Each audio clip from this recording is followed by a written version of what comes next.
through colonialization, what we saw was that there was a net transfer taking place from global south to global north.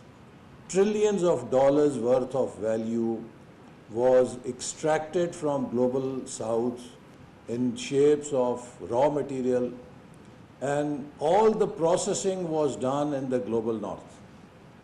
Global south was not considered fit, where we had this mineral resources, that this production could take place there so that they could also benefit. But these valuable minerals were extracted and taken to global north, where value addition was done, and there was a net transfer of trillions of dollars worth of value on which the global north thrived.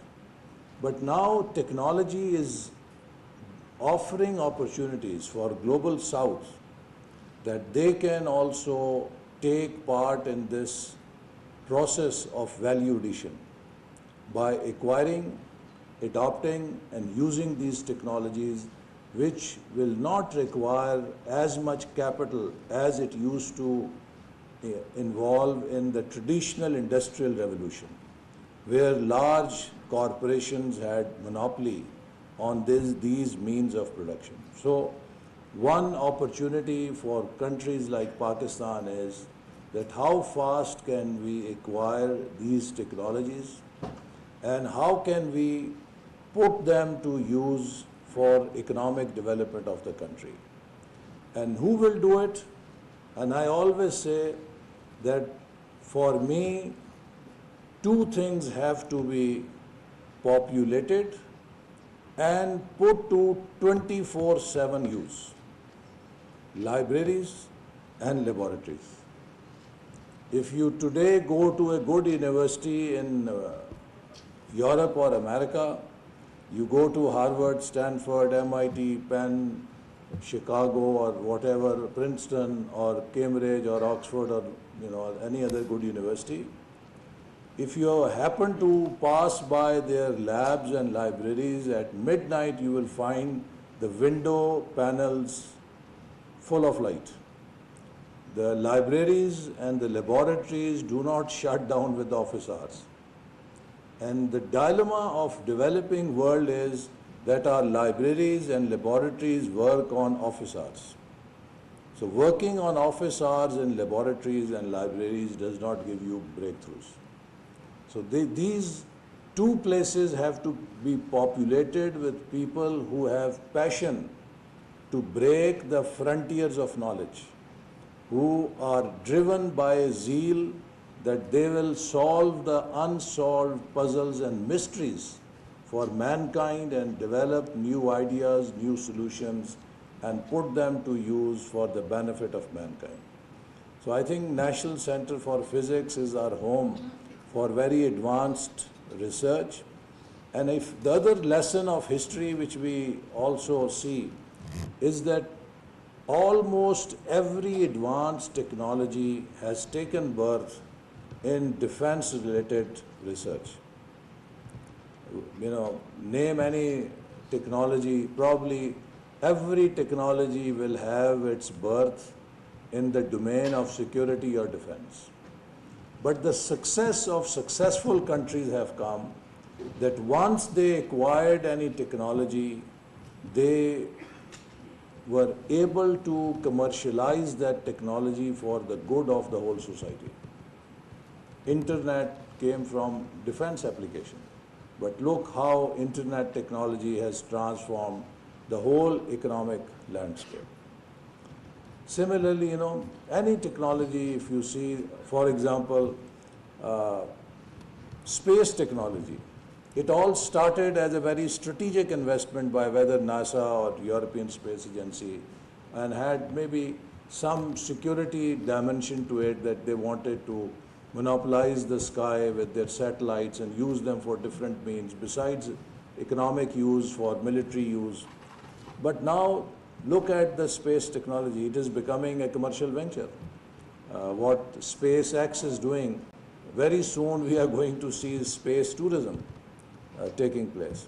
So my point is that the challenge for researchers is no matter whether you are in agriculture sector, you are in industrial or manufacturing sector, or you happen to do research for any defense project, the ultimate success is that how fast can we take that research into civil application, commercial application, and create economic value out of this research.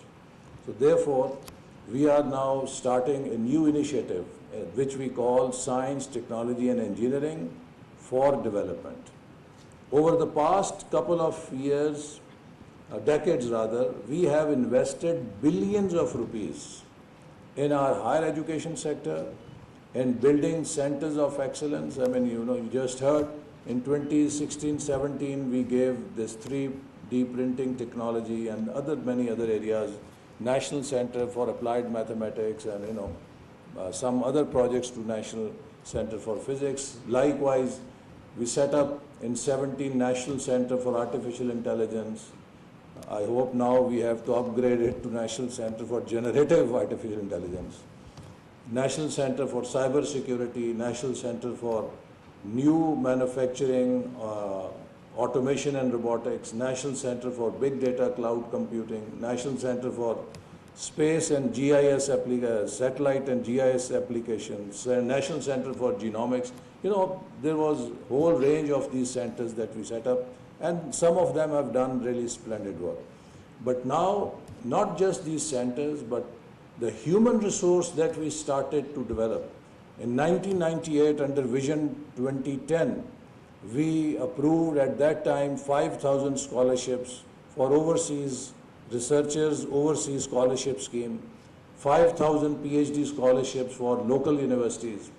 As a result, now, mashallah, we have thousands of researchers who have gotten their education in good universities abroad or in local universities, and now they are available.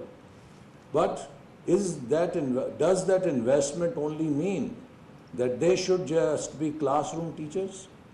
They should just lecture in their classrooms?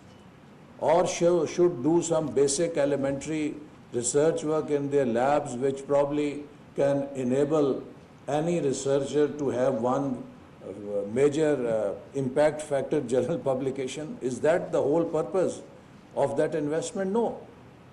The purpose of this investment was to develop science, technology and engineering capability of the country so that we could develop into an advanced economy, a techno economy, an economy which is fueled by the power of technology for the good of the people. So that is the missing link. And that is why the new framework we have for Higher Education Department or Higher Education Commission, that each and every university should be accountable, besides their academic excellence, on what is the quality of research and innovation they produce. How many patents have they internationally registered? And then also, what is the quality of academia and industry linkage? How much are they able to reach out to private sector, to our industry, and offer research, offer solutions? And how much trust industry has on their research capability, that here is a place where we can go and find answers for our problems. So these links now have to be developed. We are now at a point where we have developed these islands of excellence or islands of competencies. But now these islands have to be bridged so that they form a network which can support industrialization of the country, which can support the country to leapfrog on the technology landscape. So I hope this 3D and vacuum technology conference, while it will focus on the disciplines of 3D manufacturing or printing and vacuum technology, this conference will also have some discussion as to how these capabilities can be linked with the larger goal of development of our country. And I hope that the researchers here, all of you, will devote your capabilities, your knowledge towards finding solutions to our problems. We have to go back to history and rediscover that Al-Undalus spirit, where at one time in history, if there were Nobel awards or Nobel prizes, probably 7 out of 10 Nobel prizes would have gone to Muslim scientists who were devoted to research. Why? Because in Quran, God has said again and again, don't you look at the signs of the Lord in the universe. Use your eyes to observe and use your mind to reflect and find answers. How was this universe created? How days and night come, how moon and stars move, how stars are floating in the universe. You know, there is a call for action that look at the signs of the Lord in universe, how plants grow, how ships float on the sea, how rain comes, how clouds are formed. You know, there are all calls, and then try to find answers that why is it happening. As long as, you know, we were responding to this call, we were doing research, we were investigating the puzzles and mysteries of universe, we were leading the way. But when we became copycats, just cut and paste knowledge followers, theory of cut and paste knowledge, you know, we adopted. After that, we went on a downward slide. And today you see what is happening. There's just 10 million people who are carrying out genocide, and 2 billion plus people are helpless. Nobody can stop them. And, you know, the whole West is hostage to that just 10 million people. The brutality you see in Palestine, Gaza, the genocide, the way it is happening, everything is today so clear that all those values that West used to teach us, human rights, respect for, you know, children, respect for women, they have shut their eyes and they have given a license to kill to Israel. On what authority? It is only the power of knowledge that Israel has, and has made those countries, you know, helpless. They can't even stop him. So it is the power of knowledge, ladies and gentlemen, that matters today in the world. So we all have to find answers in developing our knowledge capabilities and leading the way for not only our own benefit, but for the benefit of mankind. And that alone is the way forward to be a nation with dignity and nation with pride. And I hope that, you know, our researchers will make us proud in history with their contribution, like you have already made us proud in the mission that we gave you. Pakistan Zindabad.